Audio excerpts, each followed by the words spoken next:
हम ज्यादातर क्वालिटीज अपने पेरेंट्स से ही इनहेरिट करते हैं। हमारे पेरेंट्स का जैसा नेचर होगा, उसी तरह के नेचर होने के चांसेस हमारे अंदर भी होंगे। ऑथर कहते हैं कि यूएसए में हर साल लाखों बच्चे ऐसे पैदा होते हैं जिनकी मां ड्रग्स एडिक्ट होती है। जब ऐसे बच्चे पैदा होते हैं तो उनकी अपब्रिंगिंग अच्छे से नहीं हो पाती, और नतीजा यही होता है कि बच्चे भी खुद ड्रग एडिक्ट्स बन जाते हैं और उनके साथ चाइल्ड अब्यूज भी होने लगता है। और कुछ बच्चे तो क्रिमिनल टेंडेंसी के भी हो जाते हैं। ऐसे बच्चे आगे चलकर सोसाइटी के लिए डेंजरस होते हैं, क्योंकि ऐसे बच्चों को ना तो सही से एजुकेशन मिल पाती है और ना ही ऐसे बच्चे पूरी तरह से मेंटली डेवलप हो पाते हैं। ऑथर बताते हैं कि प्रोजेक्ट प्रिवेंशन नाम की एक चैरिटी के फाउंडर बाबरा हैरिस ने एक मार्केट बेस्ड सोल्यूशन निकाला, जिसमें बाबरा ड्रग्स एडिक्ट वुमेन को स्टेरिलाइजेशन या बर्थ कंट्रोल के लिए $300 देती थी।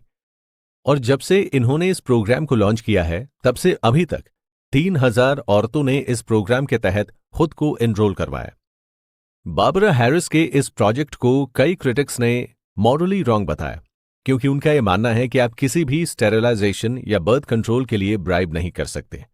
अगर आप स्टेरिलाइजेशन कराने के लिए ड्रग एडिक्टेड वुमेन को $300 दे रहे हैं, तो इसका सीधा मतलब यही हुआ कि आप उन्हें ब्राइब दे रहे हो। आप एक तरह से सोसाइटी को करप्ट बना रहे हो। क्रिटिक्स का यह भी मानना था कि स्टेरिलाइजेशन के बजाय चैरिटी को वुमेन के ड्रग्स एडिक्शन छुड़वाने पर काम करना चाहिए, और क्रिटिक्स का यह भी मानना है कि चैरिटी पैसे देकर स्टेरिलाइजेशन वर्क को भी सब्सिडाइज कर रही है। अक्सर लोग विलिंगली स्टेरिलाइजेशन करवा लेते थे, अब लोग इसके लिए भी पैसे लेने लगेंगे, यानी स्टेरिलाइजेशन एक्ट को भी कमर्शियलाइज कर दिया जाएगा।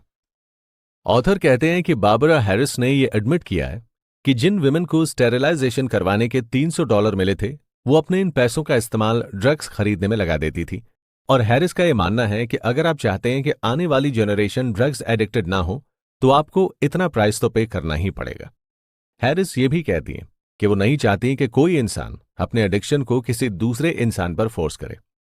ऑथर ने बाबरा हैरिस की इस स्कीम को कैश इंसेंटिव बताया, यानी आप सामने वाले को फाइनेंशियली फायदा दिखाकर उनसे अपना काम करवा लेते हो। 2010 में बाबरा हैरिस ने इस इंसेंटिव स्कीम को ब्रिटेन में इंप्लीमेंट करना चाहा, लेकिन वहां पर उनका काफी अपोज हुआ। ब्रिटिश मेडिकल एसोसिएशन ने हैरिस के इस इंसेंटिव्स को क्रीपी प्रपोजल बताया। बाद में हैरिस अपने इस इंसेंटिव को केन्या तक ले गई। वहां पर उन्होंने HIV पॉजिटिव विमेन को $40 की डिवाइस देना शुरू कर दिया, जो एक तरह का कॉन्ट्रासेप्टिव होता है। ह्यूमन राइट्स ने बाबरा हैरिस के इस इंसेंटिव्स को जमकर क्रिटिसाइज किया। कुछ लोगों ने तो इसे नाजी यूजेनिक्स करार दिया। नाजी यूजेनिक्स में इमोरल रेशियल इंप्रूवमेंट और प्लान ब्रीडिंग जैसी इमोरल चीजें होती थी। वहीं कुछ लोगों का यह भी मानना था कि ड्रग एडिक्टेड वुमेन पर स्टेरिलाइजेशन उनके विल के अगेंस्ट में हो रहा है। उन पर स्टेरिलाइजेशन फोर्स किया जा रहा है ताकि उन्हें ड्रग्स मिल सके, और इससे कहीं ना कहीं ड्रग्स कंज्यूमिंग को बढ़ाया जा रहा है। ड्रग्स और तेजी से बढ़ेगा, लोग ड्रग्स और ज्यादा कंज्यूम करने लग जाएंगे। वहीं इस बात को काउंटर करते हुए हैरिस कहती हैं कि जो विमेन ड्रग एडिक्टेड होंगी, उसके पास इतना सेंस नहीं होगा कि वो अपने बच्चे की अपब्रिंगिंग कैसे करे, और ना ही उसके अंदर अपने बच्चे को लेकर कोई मदरहुड वाली फीलिंग होगी। और यह भी हो सकता है कि अगर विमेन को ड्रग्स ना मिलें, तो कल को वो अपने बच्चे को भी बेच देंगे। अगर मार्केट ट्रांजैक्शन के नजरिए से देखा जाए तो दोनों ही पार्टी गेन में है, यानी दोनों ही पार्टी अपनी अपनी बातों पर बिल्कुल सही है। ड्रग एडिक्टेड विमेन को बच्चे ना पैदा करने पर $300 मिल जाएगा, और $300 के बदले बाबरा हैरिस को यह अश्योरेंस मिल जाएगा कि ड्रग एडिक्ट्स विमेन अब कभी भी ड्रग एडिक्ट्स बच्चे पैदा नहीं करेंगी। ऑथर आगे कहते हैं कि अगर स्टैंडर्ड लॉजिक की बात करें तो ये एक्सचेंज एकदम इकोनॉमिकली एफिशिएंट है, और एक तरह से इसमें गुड एलोकेशन भी है। यहां पर Barbara Harris drug addicted reproduction को रोकने के लिए पे करने को तैयार है, और जो ड्रग एडिक्टेड विमेन है वो पेमेंट के बदले रिप्रोडक्शन रोकने के लिए तैयार है। जब दोनों ही पार्टी को इसमें कोई इशू नहीं है, तो लोग इशू क्यों कर रहे हैं? माइकल की माने तो ऐसी दो वजह हैं। पहली ये कि पैसे के बदले स्टेरिलाइजेशन कराने से ब्राइबरी बढ़ेगी, जो अल्टीमेटली इल प्रैक्टिसेस के डायरेक्शन में लोगों को लेकर जाएगी, जिससे करप्शन भी काफी बढ़ जाएगा, और $300 के लालच में फ्यूचर में लोग पता नहीं क्या क्या कर देंगे। दूसरा रीजन ये है कि पैसे के बदले स्टेरिलाइजेशन करवाना ये इंडिकेट करता है कि इसे लोगों पर जबरदस्ती थोपा गया है। अगर आप इसमें पैसे ना दें तो लोग चाहें तो अपनी मर्जी से ही करा लें, और लोग इसे अपनी मर्जी से कराते भी हैं, यानी इसमें बेवजह पैसा लाया गया है। अब इसमें जब पैसा आ गया है तो लोगों को यही लगेगा कि इसे कराने के लिए पैसे मिलते हैं। अब लोग इसे भी पैसे से जोड़कर देखेंगे और लोगों में ग्रीड भी बढ़ेगी। इसके अलावा ऑथर ये भी कहते हैं कि पैसे के लिए स्टेरिलाइजेशन ये इंडिकेट करता है कि जिस जिस विमेन ने ये प्रोसीजर को अपनाया था उसकी खुद की विल नहीं थी। उसने पैसे के चक्कर में अपनी फ्रीडम की चॉइस को कॉम्प्रोमाइज किया था। हालांकि ऐसा करने के लिए उसे किसी ने गन पॉइंट पर नहीं लिया था। उसने सिर्फ अपना फाइनेंशियल बेनिफिट्स देखा और हो सकता है कि कल को उसे और फाइनेंशियल बेनिफिट्स से इंड्यूस किया जाए, यानी पैसे की लालच दी जाए तो शायद वो कुछ और भी कर ले।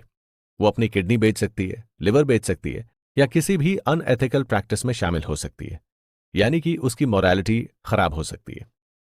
करप्शन को हम हमेशा गवर्नमेंट ऑफिशियल से रिलेट करके ही देखते हैं, लेकिन सच तो यह है कि करप्शन का एक ब्रॉडर मीनिंग है। Corruption on goods and services का भी हो सकता है। करप्शन मोरालिटी और सोशल प्रैक्टिस का भी हो सकता है। इस बात को डीपली समझने के लिए ऑथर हमें एग्जाम्पल देकर बताते हैं कि लोग बच्चे पैदा करके उसे पैसे के लिए मार्केट में बेच देते हैं। ऐसा करके वो पेरेंटहुड के साथ करप्शन कर रहे हैं और ऐसे लोग बच्चों को एक ऑब्जेक्ट समझते हैं। उनके अंदर बच्चों के लिए कोई इमोशंस नहीं होता है। उसी तरह पॉलिटिकल करप्शन में जब एक जज सिर्फ पैसे के लिए अपने फैसलों को बदल लेता है, वो ये भूल जाता है कि जिस प्रोफाइल पर वो बैठा है उसका काम पब्लिक वेलफेयर का होता है, ना कि पर्सनल गेन का। ऑथर आगे कहते हैं कि पैसे के लिए स्टेरिलाइजेशन करप्टेड इसीलिए है क्योंकि इस केस में हैरिस और ड्रग एडिक्टेड वुमेन दोनों ने स्टेरिलाइजेशन को गलत तरीके से लिया और इसमें ड्रग एडिक्टेड वुमेन की चाइल्ड बेयरिंग कैपेसिटी को गलत तरीके से इस्तेमाल किया गया।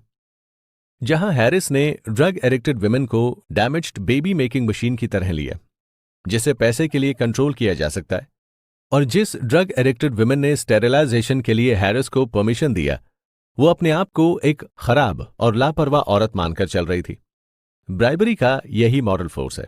जिस तरह से जजेस और गवर्नमेंट ऑफिशियल्स पैसे के लिए वो सब दांव पर लगा देते हैं जिसे कभी भी बेचना नहीं चाहिए, और उसमें से एक चीज है जस्टिस।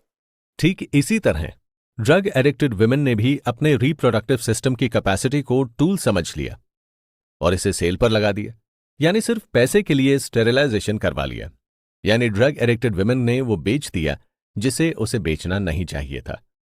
जब एक जज ब्राइब लेकर करप्ट वर्डिक्ट देता है तो वो एक ऐसी चीज सेल करता है जो उसकी खुद की नहीं होती। वो अपनी प्रॉपर्टी नहीं सेल करता बल्कि दूसरों की प्रॉपर्टी को बेच देता है, और वो प्रॉपर्टी होती है वर्डिक्ट।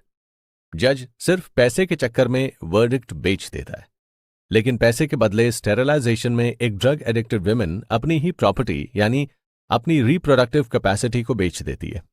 अगर पैसे को इस पूरे केस से हटा दिया जाए तो एक वुमेन के लिए स्टेरिलाइजेशन कराना गलत नहीं है। एक औरत का ये हक है कि वो स्टेरिलाइजेशन करवा सकती है। अगर एक औरत का ये हक है कि वो अपने लिए स्टेरिलाइजेशन करवा सकती है और वो रीजन चाहे जो भी हो, तो कुछ लोग फिर ये भी कहेंगे कि अगर अपनी मर्जी से एक औरत स्टेरिलाइजेशन करवा रही है और उसको इसके बदले कुछ पैसे मिल रहे हैं तो इसमें किसी का क्या नुकसान है।